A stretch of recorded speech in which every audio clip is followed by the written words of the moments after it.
waleta matamsanga. Yabo!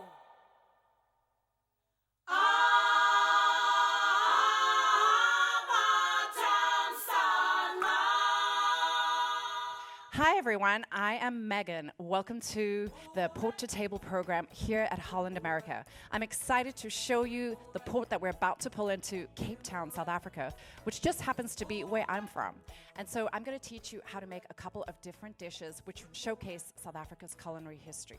Now, South Africa's had a very storied past. This dish is called a Bobotie, and it's a very traditional Cape Malay dish, but it would never have come about if it hadn't been for the Dutch settlers that had brought in the Javanese slaves to work in the farms in South Africa. And so I'm going to do a slightly different take on this dish because I want to speed it up a little bit. Usually it takes about an hour to cook, but we're going to do this all in about 15 minutes. So let's get started. So first up, it uses a bit of ground beef. I'm going to use half a pound of ground beef here today, and also to develop those curry flavors that are so synonymous with the Cape Malay cuisine, I'm going to start with a little olive oil in my pan. So in addition to being able to saute the onions, which are going to create a great base for this dish, I'm also going to be able to develop those signature curry flavors. Now, Cape Malay cuisine is a little different to other curry cuisines in that it combines a combination of those spicy spices, I guess, as well as different fruits. And in this case, we're actually going to be using a combination of sultanas and also chopped dried apricots. The spices I'm going to include in here today are some ground cumin, and then also a little bit of about a tablespoon of curry. And we're going to use curry in the base of our meat, and we're also going to incorporate it in a very unusual way into our dish.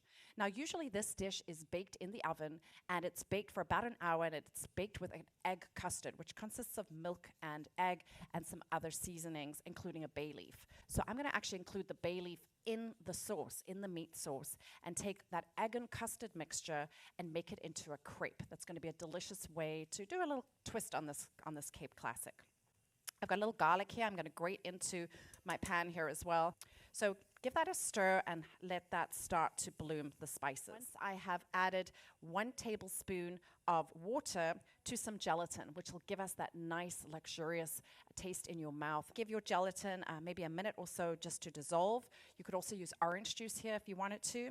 One of the things that's really going to make a difference in terms of cooking this quickly and making sure the meat is not too dry is to provide some kind of barrier between the ground beef and the different strands of protein. So I've taken 1 slice of bread, just regular government bread, as we'd call it in South Africa, and soaked it in a 1/4 cup of milk. And then we're going to break up everything else in our bowl. So I've got my bread, I have my ground beef, and I'm going to add to this my sultanas, yellow raisins, that have been soaking in some orange juice, and also some chopped up dried apricots. Now, we have different kinds of curry in South Africa as well, and in fact, the Indians came to South Africa to help with the railways, so they brought a lot of their culture. So when the Dutch settlers came to South Africa, they really came because they were looking for a place for a refueling station for those long sea voyages as they were going to the east to discover different spices, the different spice routes, and they were bringing those back around the Cape of Good Hope to supply Europe. Well, one of the great offshoots of that for Cape Town was that not only did we get access to those great spices, but the Dutch needed workers to work on their farms. And unfortunately, the locals, the Khoi and the San, were having none of it. Instead, they enslaved the Javanese people and brought them to Cape Town. And with them, they brought a lot of their culinary traditions. So we have this combination of a ground beef dish, which can be found in a lot of Dutch cooking, like a meat pie, but it wasn't really combined in this particular method until the slaves arrived and started their whole Cape Malay cooking. And it's a vibrant community in Cape Town now. There's a lot of singing, a lot of dancing, a lot of feasting around this dish. And in fact, it's usually served with something called begrafenisreis, which literally means funeral rice, because it's such a popular dish to take to funerals. It's also a very comforting food with all these warming spices. So as soon as everything's mixed together, you just want to add a little salt and pepper as your final seasoning. And then we're going to put it back into our saute pan, which is nice and hot, and give it a stir so that we get everything mixed in. And then once I've got that going, I'm going to start on my second dish. The Cape of Good Hope was an important refueling station, and as such, we were looking to grow a lot of different citrus fruits or fruits that were high in vitamin C. So mangoes come from further north in South Africa. In fact, all the way up to the area of Hoedspruit. So we're going to include half a mango in our dish here. We're also going to include some apricots. Apricots are very prolific in the Cape region, and in fact, my mom makes the most delicious apricot jam. So every year we look forward to apricot season, which, because the seasons are opposite, is round about now. And then this is an ingredient you may not be familiar with. It's called a kumquat. It's like a little miniature orange, and they are just a little pack of flavor in your mouth. Interestingly, the bitterness comes from the inside and the sweetness comes from the peel. So we're going to include these into our chutney as well. And I just want to show you, if I slice one, what they look like inside. We're slicing them so that we maintain some of this wholeness, because it'll make a really pretty presentation at the end for our crepe. We'll add a little bit of brown sugar. That's 2 teaspoons of really packed brown sugar. And then taking my grater again, I'm going to grate some fresh garlic in here. And then finally, I'm going to add some crystallized ginger. Now, this recipe also came about because I was looking for fresh ginger, and being on a ship, of course, some people get seasick, so having ginger around is a really helpful ingredient. So I just happened to have some crystallized ginger, and I found that that really added a nice flavor to this dish, and in addition has a little bit of that sugar, so it adds a sweetness to this, which will counteract with the rice vinegar, going back to those Asian roots that we'll use to pull this all together. Bring that up to a boil, and then turn it down, and we're looking to thicken this.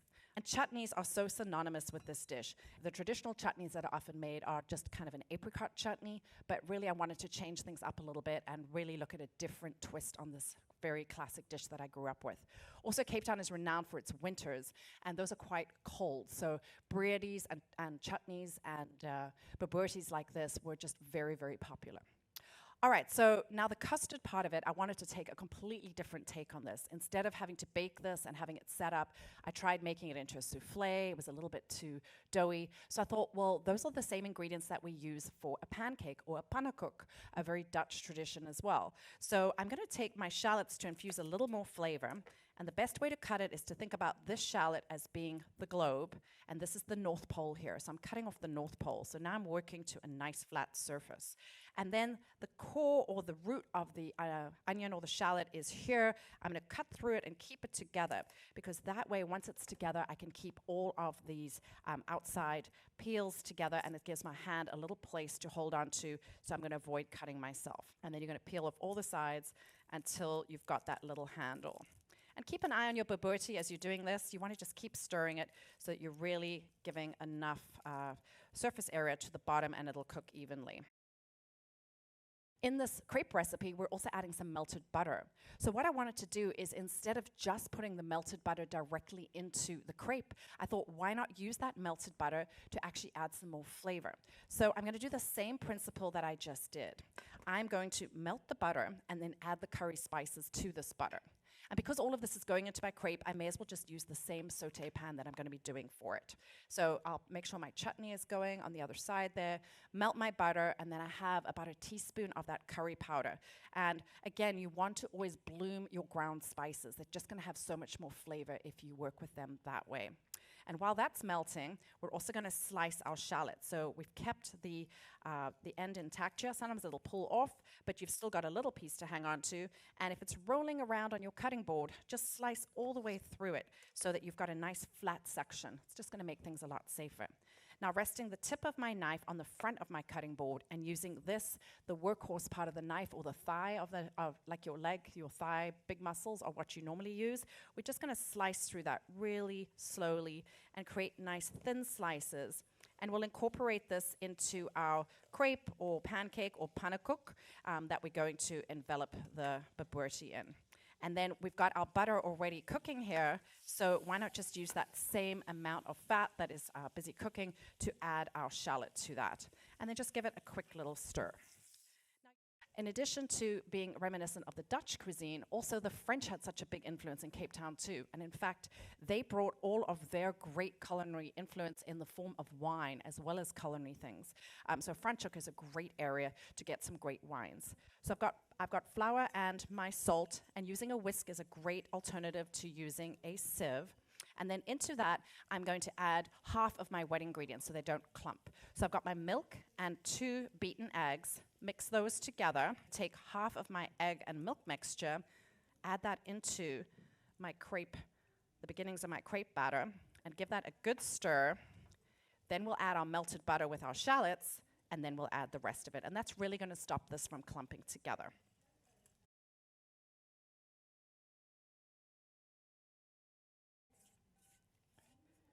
And now our pan is nice and buttered and ready for our crepes or our pancakes as we start to make them. This will also change the color of our crepe mixture. And so it gives it a really beautiful presentation as well. You see how it gets that beautiful curry look to it. And then finally add the rest of your milk mixture to that and give it a stir. All right, so I've got a little bit of butter here, and again, you want to have just enough that it's coating the bottom, but not enough that the crepe is actually going to slide off the bottom. So you can use a measuring cup like this, or you could use a regular measuring cup. This is 1/3 of a cup, and you'll be swirling this as you put it into the pan. That way, you're coating the bottom, and you're also making sure that you've got the equal amount in every single one of these. Now, this is slightly thicker than a normal crepe would be, because we like to have, it's a pretty substantial filling, so you want to have a bit of beef there, if you excuse the pun, to make sure that you can actually, it has some substance to hold that all together. You're going to serve everything that's in here with the exception of the bay leaf, all right? Don't forget to take the bay leaf out. It's not going to taste good no matter how long you cook it. A lot of the things that we find in South Africa are very Mediterranean based in terms of their flavors and what will grow. So Cape Town especially is very well renowned for that. All right, so I'm going to take some of my chutney here and add it to my dish. While I finish it up, my pancake is cooking. And you can see it's thickening up, but if you wanted to, you could let it thicken up a little bit longer as well. And then you've got this combination of this tart kumquats and the curries. And so very traditional Cape Malay, where you have both that curry and the heat as well as the sweetness. That's typically what makes it a Cape Malay dish. Yep, we're almost there. You can see the bottom of it. Now this, you can flip it like this, using this, or if you're really clever and you trust yourself, you can just do it in the pan. So you've got that great chutney on the side. I'm going to add a little bit to my plate, so you've got some under your crepe also. And then this fresh parsley, we're going to use a parsley here that is a flat leaf parsley. You want to make sure that it's super dry because it's going to be a lot easier to cut. And you only want to use the leaves here because the leaves themselves have all the flavor and they're not bitter like the stems are. So I like to talk about giving your parsley a little bit of a haircut and just working your knife through. You're going to slice through all those nice dry herbs and make sure that you're cutting them and you're not bruising them. And then I'm going to take half of this and add it to my bobotie and give that a stir and then start to assemble my crepe. Look at all that great flavor, all those beautiful colors. And I'm going to fill it and actually roll it. Now, this also is reminiscent of the roti, which is also something that is very familiar to a lot of people who might be familiar with this cuisine. But the roti, unlike this particular dish, actually involves a laminated dough. So it's a whole nother step. So this is just a great version where it's a lot less difficult to put it all together. And then just for a final little flourish, just so that you're showcasing exactly what's inside, I'm just going to put a tiny bit of this on the top. And then you're just going to finish it with a little bit of that fresh parsley. And so from our port to your table, this is my take on a Cape favorite, a Cape Bobotie. And I hope that you have enjoyed this and that you are looking forward to seeing Cape Town. When you go to the Cape Malay Quarter, look for those beautiful houses. Look at the history of the Dutch settlers who brought in these people and really made this country their own. And so we thank them for their flavors and their contribution to Cape Town's culinary cuisine. Again, my name is Megan, and look forward to seeing you around the ship. Thank you so much.